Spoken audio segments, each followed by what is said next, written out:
Top more US based ఈ learning platform. మీరు కూడా స్లాట్ బుక్ చేసుకోవాలంటే ఈ నెంబర్కి కాల్ చేయండి. నమస్తే అమ్మా. నమస్తే అమ్మా.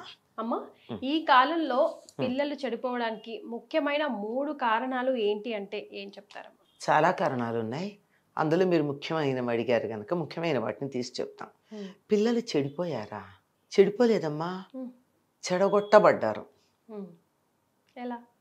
మామూలుగా అంటారు యూస్లెస్ ఫెలో అంటాం, కాదు లెస్ యూజ్డ్ ఫెలో అన్నది కరెక్ట్. ది అదర్ సైడ్ పిల్లల్ని మనం సరిగ్గా పెంచితే ఎందుకు బాగుంటారమ్మా? స్వభావ సిద్ధంగా చెడ్డవాళ్ళు ఒకళ్ళో ఇద్దరో ఉంటారు, కానీ అందరూ అట్లా ఉంటారు కదా. స్వభావం చెడ్డది చాలా కొద్ది మందికి ఉంటుంది, మనం చెడగొడుతున్నాం. అందులో మొట్టమొదటిది ఒక్క సంతానాన్ని కానీ వాళ్ళకి ఏమైపోతుందో అని వీళ్ళ దృష్టి అంతా వాళ్ళ మీదే పెట్టి తాము కోల్పోయిన సమస్తం పిల్లలకి ఇవ్వాలనేటటువంటి తాపత్రయపడి అక్కర్లేనటువంటి అనేక రకాలైన భోగాలు లగ్జరీస్ అన్నీ వాళ్ళకి అందించితే వాళ్ళు ఏ రకంగా బాగుపడతారమ్మా? కరెక్టే అమ్మా, కానీ మరి ఎలా? హౌ? అనాస్క్డ్ గ్రాటిఫికేషన్, అనాస్క్డ్ గ్రాటిఫికేషన్, వాళ్ళు అడగకుండానే వాళ్ళకి అన్నీ ఇచ్చేయడం. పిల్లలకి తమంతట తాము దేన్నన్నా సంపాదించుకోవడం అనేది నేర్పాలి తప్ప పిల్లల్ని మీరే రాజులు మీరే మహారాజులు అని చెప్పి పెంచకూడదు. 5 ఏళ్ల వరకు మాత్రమే దైవంలాగా లేకపోతే రాజులాగా పెంచాలి. తర్వాత 10 ఏళ్ల పాటు దాసుళ్లాగా పెంచాలి. 16వ ఏడు వచ్చిన తర్వాత పుత్రం మిత్రవద ఆచరేత్, కొడుకుని స్నేహితుడిలాగా చూడాలి, కానీ కొడుకు తండ్రిని స్నేహితుడిలా చూడకూడదు. అక్కడ అది జరుగుతుంది. ఎందుకంటే కాదనేటటువంటి ధైర్యం మనకి లేదు గనక తల్లిదండ్రులకి. కనుక పిల్లలకి అనవసరమైనటువంటి విషయాలన్నింటినీ అత్యధికంగా ఇవ్వడం, వాళ్ళకి ఇవ్వకూడనంతటి ప్రాధాన్యం ఇవ్వడం. ఎంత ప్రాధాన్యం ఇవ్వాలి అంత ఇవ్వాలి. మన పిల్లలు మనకి చాలా ముఖ్యం, చాలా ప్రధానం, వాళ్ళు మనకి చాలా అవసరం. కానీ ఇవ్వకూడనంత ఇస్తే ఇది ప్రధానమైనటువంటి అంశమమ్మా. పిల్లలు ఎలా ఉండాలో కాకుండా వాళ్ళకు అనవసరమైనవి ఇచ్చేసి అన్నీ మాకు అందుబాటులో ఉంటాయి, మేము కష్టపడక్కర్లేదు అనేటటువంటిది. అందువల్ల ఎట్లా తయారంటే గాజు బొమ్మల్లో గాజు గోడల్లో ఉన్న పిల్లల్లాగా తయారయ్యారు. చిన్న రాయి తగిలినా బ్రేక్ అవుతుంది. అది ఒకటి. రెండోది, వాళ్ళకి సభ్యంగా ఎట్లా ఉండాలి ఎవరు చెప్పారు? సత్ప్రవర్తన గురించి ఎప్పుడన్నా మాట్లాడారా? పెద్దవాళ్ళు వస్తే, ఇంటికి ఎవరైనా వస్తే రమ్మని కూర్చోమని మంచినీళ్ళు కావాలా అని అడిగి అమ్మా నాన్న ఇంట్లో ఉన్నారో లేదో చెప్పి మర్యాద చేయడం ఎంతమంది నేర్పిస్తున్నాం? ఏదో ఫలానా సుబ్బారావు గారు ఉన్నారని అడిగితే లేరండి అంటారు. అంతే తప్ప లేరండి, వస్తారండి, లోపలికి వచ్చి కూర్చోండి అనడం అనేది నేర్పించామా? అక్కడి నుంచి మొదలు పెడితే ఇంటికి ఎవరైనా వస్తే సర్దుకోవటం, వాళ్ళకి మర్యాదలు చేయడం, మన అవసరాలని కాస్త పక్కకు పెట్టి వచ్చిన అతిథులకి గౌరవం చూపించటం, పలకరించటం, మాట్లాడడం. ఎంతమందికి ఇంటికి వచ్చిన పిల్లలకి పలకరించడం అలవాటు ఉంది? మనం అంటూ అసలు ఇంట్లో పెద్దవాళ్ళంటూ ముందు చేస్తే లోపలికి వెళ్ళిపోతారు.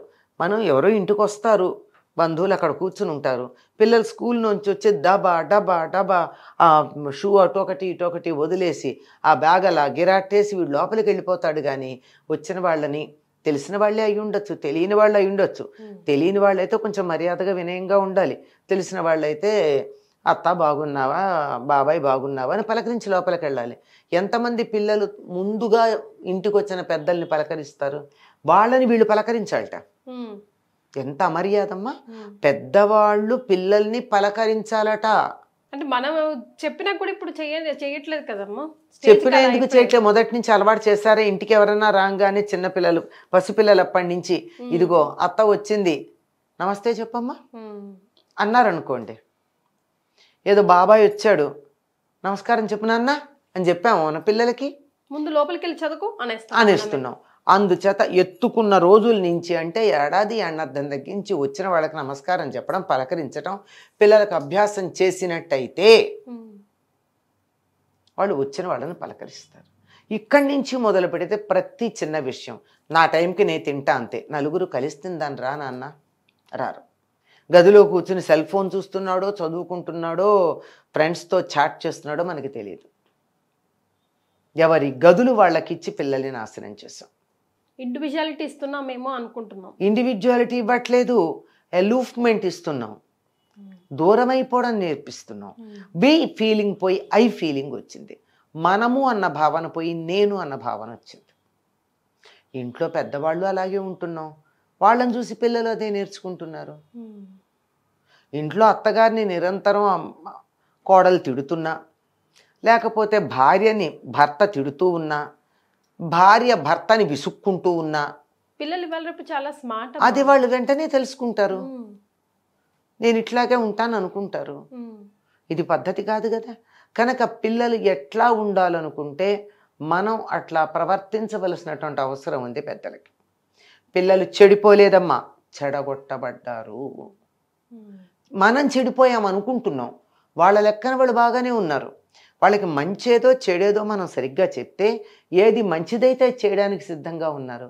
కానీ వాళ్ళకి మంచి చెడు మనం చెప్పట్లా. తెల్లవారుదామని నిద్ర లేవాలని ఎంతమంది తల్లులు చెప్తున్నారు పిల్లలకి? తండ్రి లేవడు, పొడుకెందుకు లేస్తాడు? ఆలస్యంగా పడుకుంటాం కదా, ఆలస్యంగా ఎందుకు పడుకోవాలి? విదేశాలకు పనిచేస్తున్న, వర్క్ ఫ్రమ్ హోమ్ చేస్తున్న వాళ్ళు తప్ప మిగిలిన వాళ్ళు టీవీలు చూసుకుంటూ, సెల్ ఫోన్లు చూసుకుంటూ, చాటింగ్లు చేస్తూ ఆలస్యంగా పడుకోవడం ఏమైంది? వాడు ఇంకా నాకు ఫోన్ ఇవ్వు, లేకపోతే అంతే కదా. అంతే కదా, అనడం కాదు, పైకన్నా అనకపోయినా వాళ్ళని చూసి నేర్చుకుంటున్నారు. అమ్మ వంకో చూపు చూస్తాడు, నాన్న లేపలేదు కానీ నన్ను లేపుతున్నావా అని మాట్లాడాడు, చాలు కదా. కొంత మర్యాదస్తుడు మాట్లాడు, మర్యాద లేకపోతే స్వభావ సిద్ధంగా వచ్చేది, అది లేకపోతే మాట్లాడు. కనుక మనం వాళ్ళకి మంచితనం నేర్పలేదు, మాటలతో కానీ చేతలతో కానీ. మనం బిహేవ్ చేసిన దాన్ని బట్టి కదా వాళ్ళు ఉంటారు. అది లేదు, చెప్పను లేదు. వివరాలు చెప్పాలంటే ఎన్ని చెప్పాలో ఇంత పట్టుకుంది, అది వేరే. ఇక్కడ చెప్పలేదన్న విషయమే చెప్తున్నా. మూడోది ప్రధానమైందన్నారే, మనం చదువుతున్నటువంటి విద్యా విధానం దానికి చాలా భయంకరమైనటువంటి దోషం కలిగిస్తుంది. ఆ విద్యా విధానంలో ఎక్కడన్నా పర్సనాలిటీ డెవలప్మెంట్ అంటే వ్యక్తిత్వ వికాసం, గుడ్ బిహేవియర్, వీటికి సంబంధించిన పాఠాలు ఉన్నాయా? ఒకప్పుడు తెలుగు, ఇంగ్లీషు, హిందీలో ఏదో ఒకటి కొన్ని కథల రూపంలోన మంచి విషయాలు ఉండేవి. ప్రస్తుతం ఉన్నాయా? లేవు. కనీసం స్కూల్లో అసెంబ్లీ ఉండేది, జెండా వందనం ఉండేది, జనగణమన వందే మాతరాలు ఉండేవి. ఇప్పుడు అవి ఏమన్నా ఉన్నాయా? ఏమీ లేవు. అసెంబ్లీ ఉంటే ఏదో వందే మాతరం పాడి రోజుకు ఒక విద్యార్థి వచ్చి రెండు మంచి మాటలు, ఎవరికి వాళ్ళు తాపత్రయపడేవాళ్ళు, రేపు నేను మాట్లాడి నలుగురు నన్ను చూస్తారు, నేను మాట్లాడాలని. ఇప్పుడు అట్లాంటిది ఏం లేదు కదా. వాళ్ళల్లో మంచి ప్రవర్తన, మంచి అని మన లెక్క ప్రకారం వాళ్ళకి వాళ్ళు బాగానే ఉన్నారు. వాళ్ళకి ఏం నేర్పేది బాగానే నేర్చుకున్నారు. ఎలా తయారవ్వాలనుకున్నామో అట్లాగే తయారయ్యారు. తీరా అంతా అయ్యాక మనం వంటంతా చేసి ఉప్పు వేయకుండా వంట రుచిగా లేదంటున్నాం. ఇంటర్ పర్సనల్ రిలేషన్షిప్ గురించి ఎప్పుడన్నా చెప్పామా? 3-7 రాగానే నిద్రపోతున్న వాడిని అలాగే వాడు కళ్ళు తెరవకుండానే బ్రష్ చేసి అలాగే నీళ్లు పోసి తండ్రి షూ వేసి తల్లి నోట్లో కుక్కి వాడి భుజాన బ్యాగు పెట్టి 7 గంటలకల్లా స్కూల్కి పంపించేటటువంటి పరిస్థితుల్లో పెరిగిన వాడు ఎప్పుడు నేను దీనికి దూరం అవుతాను అనుకుంటున్నాడే తప్ప జీవితాంతం తనకి తల్లి స్నానం చేయాలి, తండ్రి షూ వేయాలన్న భావనలోనే ఉంటున్నాడు. కొంచెం ఆలోచించుకోవాలి. మన పిల్లలు ఎట్లా ఉండాలనుకుంటున్నామో అట్లా తల్లిదండ్రులు బిహేవ్ చేయాలి. తల్లిదండ్రులు ముందు మనుషులుగా ప్రవర్తించాలి. నేను అమ్మ, నేను నాన్న అని కాదు, నేను అసలు మనిషిని అని ఆలోచించాలి. వీళ్ళు నా పిల్లలు అని ప్రేమ ఉండాలి. వీళ్ళు నాకు డాలర్లు కాసే చెట్లు అని పెంచకూడదు వాళ్ళని. వృద్ధాప్యంలో చూడడు. మీరు పెంచిన తీరుకి వాడు అమెరికాలో సెటిల్ అయిపోతాడు. వాడు చిన్నతనం నుంచి ప్రేమ, అభిమానం, ఆప్యాయత తెలియకుండా పెరిగాడు గనక వృద్ధాప్యంలో మీ వైపు వాడు చూపించాడు. అది వచ్చిన భార్య అన్న అటువంటి చూపిస్తే భార్య మీద ప్రేమ కలిగి ఉంటాడు. ఆవిడ అట్లాంటిది అనుకోండి, ఇలాగే తయారయ్యారు. ఇద్దరు కూడా ఒక కప్పు కింద ఉన్నటువంటి ఇద్దరు వ్యక్తుల్లాగా ఉంటారు. ఒకళ్ళ సంతానాన్ని కన్నా రోబోలు కన్నట్టు కంటారు. లవ్, ఎఫెక్షన్, ఎమోషన్ ఏదే లవ్ ఎఫెక్షన్ లేదు, శారీరక అవసరం. ఆకలి వేస్తే అడ్డమైన గడ్డి తిన్నట్టు భార్యాభర్తల సంబంధం కూడా అట్లాగే ఉంటుంది. ఫలానాది వండుకుందాం, ఫలానా తిందాం అని అనుకుని దాని మీద ఇష్టంతో చక్కగా వండుకుని కావలసిన వస్తువులు ఆయన తెచ్చి ఆవిడ వండి ఇద్దరు కూర్చొని ఆహా ఎంత బాగుంది అని చిన్నప్పుడు మా అమ్మ ఇట్లాగే చేసేది, లేదా మా నాయనమ్మ ఇట్లా చేసేది అని చెప్పుకుంటూ తింటే ఉండేటటువంటి ఆ వైభోగం ఏదో ఒకటి కడుపు నింపడానికి తింటే ఎలా ఉంటుందో సంసారం చేయడం కూడా అట్లాగే చేయడం వల్ల పిల్లలు కూడా అట్లాగే ఉంటున్నారు. ఇంక Yes. ఇంతకన్నా ఆ, ఏం చెప్పగలను?